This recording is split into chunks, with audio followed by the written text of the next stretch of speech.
Muy buenas amigos de YouTube, ¿qué tal? Bienvenidos a mi canal, bienvenidos a un nuevo vídeo.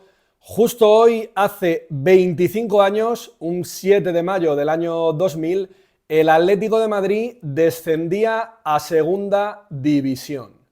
Lo dices hoy y suena imposible, y entonces también lo parecía, pero la realidad es que ese Atlético de Madrid en los años 90 ya había coqueteado un par de temporadas cerca de los puestos de descenso, y ese año se consumó la tragedia, lo que era la segunda vez en toda su historia que iba a jugar en Segunda División, algo que solo había pasado antes de la Guerra Civil.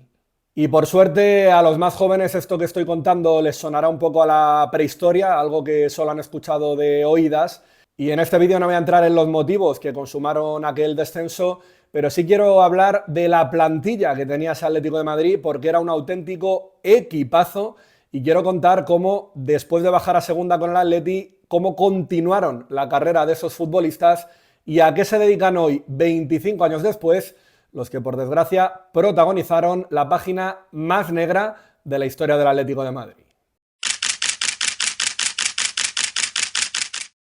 Antes de empezar tengo que contar, porque fue un hecho muy relevante y muy importante, que el Atlético de Madrid esa temporada, a la mitad, en el mes de diciembre, sufrió una intervención judicial. La mayoría de vosotros lo sabréis porque lo vivisteis, ya que sé que el público que me sigue en este canal mayoritariamente tenéis más de 30 a 35 años, pero en esa intervención judicial hubo un juez castellana que dictó quitarle el club a la familia Gil, ya que estaban acusados por una querella de la Fiscalía Anticorrupción de apropiación indebida en el año 1992, cuando el club se transformó en Sociedad Anónima Deportiva, y también estaban acusados de los delitos de estafa y de falsedad documental. Y lo que los jueces decidieron fue poner al mando a un administrador judicial, que fue Rubí Blanch, que al poco tiempo declaró que el club estaba en quiebra técnica. Y una de las medidas que tomó, de las primeras, fue que en el mercado de invierno vendió a dos importantes jugadores al Milan, al delantero José Mari y al defensa internacional argentino José Chamot. Un José Mari al que tuve la oportunidad de entrevistar hace no mucho para ABC, y algunos habréis visto que ahora es más o menos culturista. Y José Chamot, que por increíble que parezca, es ahora mismo predicador de la palabra de Dios. Pero más allá de esos dos futbolistas que, como os digo, eran titulares indiscutibles y que por la venta de Rubí Blanch abandonaron el barco antes de que se hundiera, os voy a contar cómo era el 11 tipo de ese Atlético de Madrid, que era un equipazo, como ya os he adelantado, y a qué se dedican hoy, 25 años después. En la portería estaba José Francisco Molina, el portero del doblete, que fue ni más ni menos que Zamora ese año. Y es que hay que recordar que el Atleti baja a segunda solo 4 temporadas después de ganar Liga y Copa. Fue internacional con España ese mismo año en la Eurocopa, era un porterazo, y tras el descenso se fue al Deportivo de La Coruña, que había sido campeón de Liga, y allí jugó la Champions 5 años consecutivos. Como la mayoría sabéis, posteriormente ha sido director deportivo de la selección española y ahora está como entrenador en la Liga India, donde precisamente ha ganado allí el campeonato. Y uno de los errores de ese año comenzó en verano fichando para hacer la competencia en la portería a este auténtico porterazo, a Toni Jiménez. Un Toni Jiménez que venía de salirse en el Español, empezó como titular, pero pronto hizo aguas y tuvo cantadas que devolvieron al puesto a Molina, aunque Toni fue titular en Copa, donde el Atleti llegó a la final, y pasará la historia en aquella jugada en la que Tamudo le quitó el balón de las manos nada más empezar el partido. Ese mismo día muchos recordaréis a Toni diciendo que se iba a quedar en segunda con el Atlético de Madrid, pero la realidad es que en segunda su trayectoria como rojiblanco tampoco fue buena. Hoy es entrenador de porteros con Pochettino en Estados Unidos y también le ha acompañado en toda su carrera, como por ejemplo cuando estuvieron en el Paris Saint-Germain. En el lateral derecho, quien más jugó esa temporada fue Carlos Aguilera, uno de los grandes capitanes que ha tenido en la historia el Atlético de Madrid. Este no abandonó el barco, se quedó en segunda y fue de los importantes con sus goles como extremo derecha para devolver al Atleti a Primera División. Se retiró en el club en el año 2005 después de jugar 456 partidos oficiales, uno de los que más en toda la historia, y después trabajaría en la cantera y hoy, fuera del club, todavía sigue ligado al fútbol base. En el centro de la zaga estaba Gamarra, internacional paraguayo, que fue fichado a la par que su compatriota Celso Ayala, porque ambos se habían salido como pareja de centrales en Paraguay, principalmente en el Mundial del 98, pero en el Atlético de Madrid fracasaron estrepitosamente y después del descenso Gamarra se marchó al fútbol brasileño, al Flamengo, y hoy participa en campamentos de fútbol para niños. Y esa temporada también jugó mucho en el centro de la defensa Santi Denia, otro de los grandes héroes del doblete, aunque la realidad es que este central manchego nunca volvió a dar el rendimiento que dio el año en el que el Atleti ganó Liga y Copa. También se quedó en segunda división, aunque no tuvo un rendimiento importante en segunda con el Atleti. Y como sabréis, hoy es el seleccionador de la Sub-21 y ganó los Juegos Olímpicos el pasado verano con la selección, y hay que reconocer que es un atlético de corazón. Y el lateral izquierdo de ese equipo era ni más ni menos que Joan Capdevila, campeón del mundo en 2010 y de la Eurocopa en 2008, siendo el titular en ese lateral izquierdo.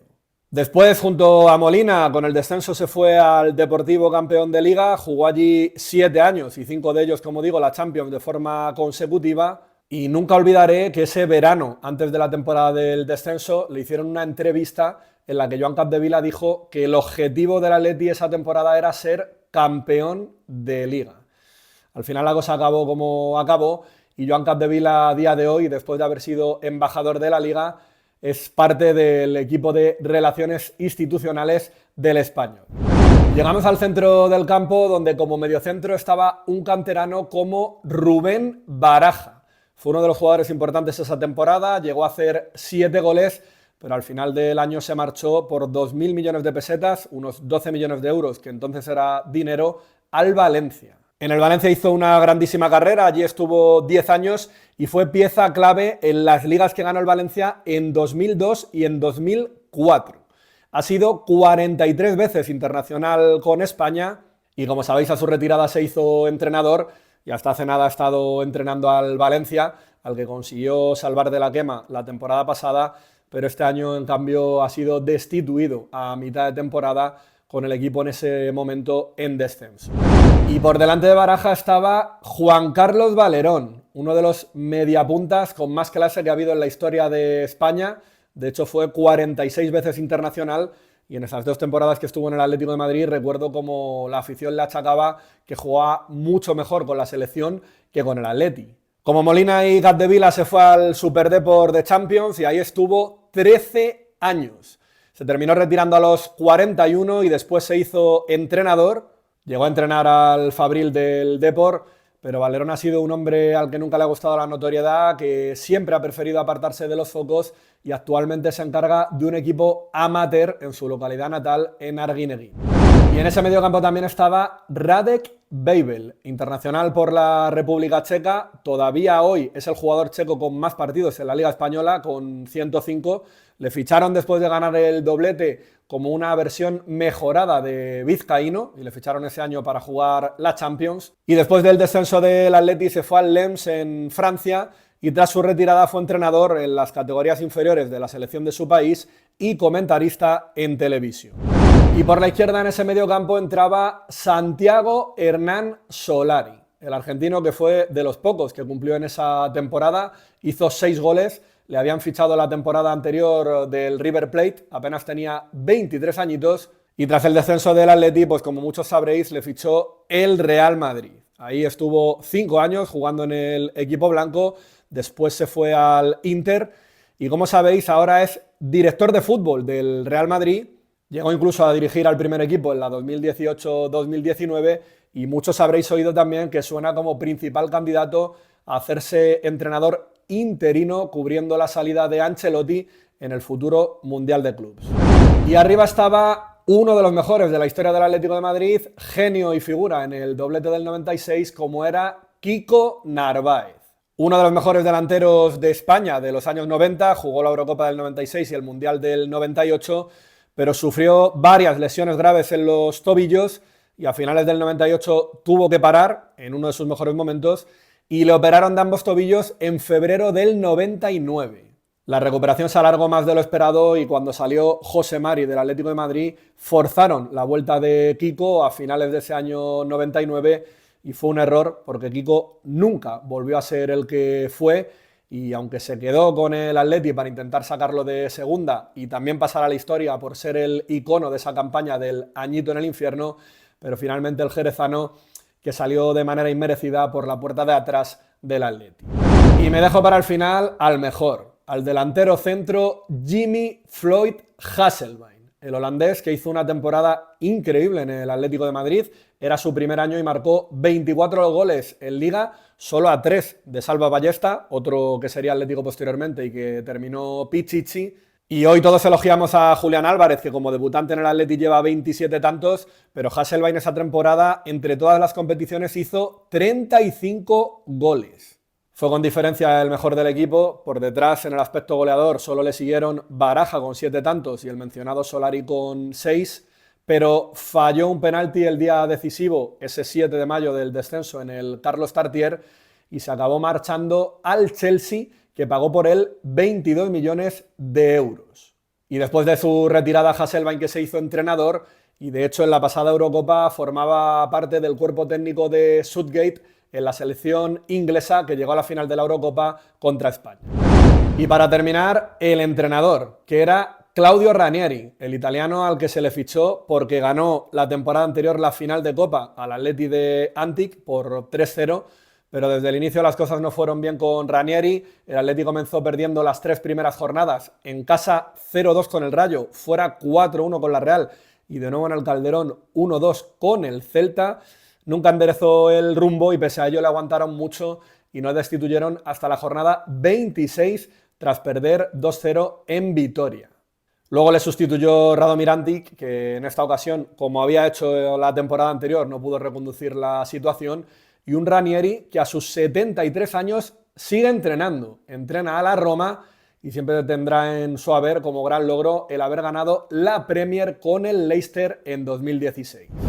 Y hasta aquí mi último vídeo. La verdad, deciros que hacer un vídeo como este al final lleva un currazo, así que por favor, si os ha gustado, dadle a me gusta, que solo es un clic, y también suscribíos por favor para ayudarme a que el canal siga creciendo y que os informe cada vez que suba nuevos vídeos.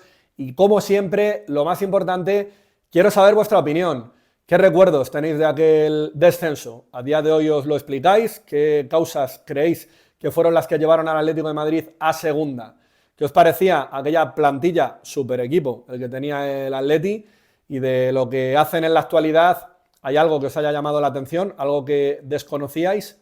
Y aunque estemos hablando del episodio más negro en la historia del Atlético de Madrid, pero que valga esto también como recordatorio para algunos y que valoren lo que es el Atleti en la actualidad, 12 años seguidos jugando la Champions y habiendo ganado además 2 ligas en las 10 últimas temporadas. Así que quiero saber vuestra opinión y nos vemos en futuros vídeos. ¡Chao!